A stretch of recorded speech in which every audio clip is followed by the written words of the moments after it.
Bonjour à tous, je suis en compagnie du professeur Ung Taïwan, ORL, chef du service audiologie et exploration auto-neurologique au CHU de Lyon. Professeur, bonjour. Bonjour Mac. Nous allons parler de l'audiogramme, examen courant en audiologie. Quels renseignements peut-on tirer ?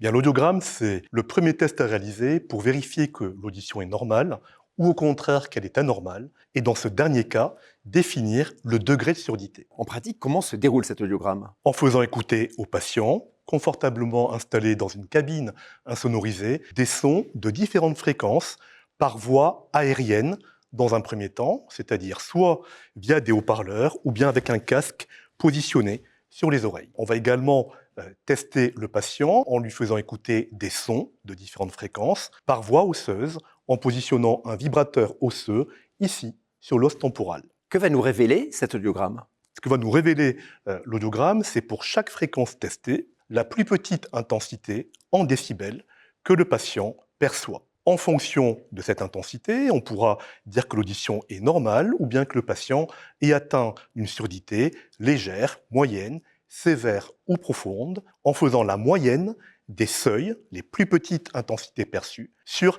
4 fréquences, 500 Hz, 1000 Hz, 2000 Hz et 4000 Hz. Quand l'audition est parfaitement symétrique entre l'oreille droite et l'oreille gauche, c'est-à-dire que la différence entre les deux moyennes n'excède pas 15 décibels, on pourra ainsi mesurer le degré de perte auditive. Par contre, si l'audition est asymétrique, avec un delta de plus de 15 décibels entre l'oreille droite et l'oreille gauche, à ce moment-là, on utilisera un coefficient de 7 pour la meilleure oreille et de 3 pour la moins bonne oreille, puis on divisera par 10. Ce qu'il faut bien comprendre, c'est que cette mesure est une moyenne et qu'il faut regarder quelles fréquences sont impactées par la perte auditive. Par exemple, après un traumatisme sonore, il peut y avoir une atteinte élective d'une fréquence aiguë, 3000 Hz, 4000 Hz, 6000 Hz, et cette perte en encoche peut gêner la compréhension de la parole, en particulier de consonnes dites fricatives,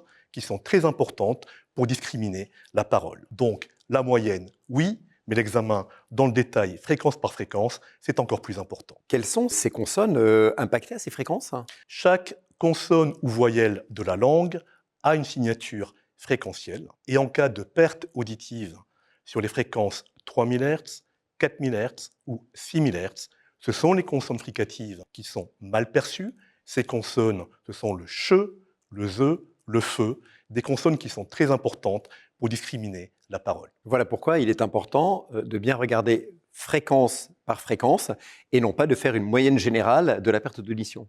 Exactement, c'est très important de regarder le pattern de la courbe audiométrique et de voir quelles fréquences sont impactées par la perte auditive, car encore une fois, tous les phonèmes de la langue ont une signature fréquentielle, et en fonction des fréquences qui sont atteintes par la surdité, ce sont des consonnes ou des voyelles différentes qu'on aura du mal à percevoir. Merci beaucoup, professeur. Merci Mac.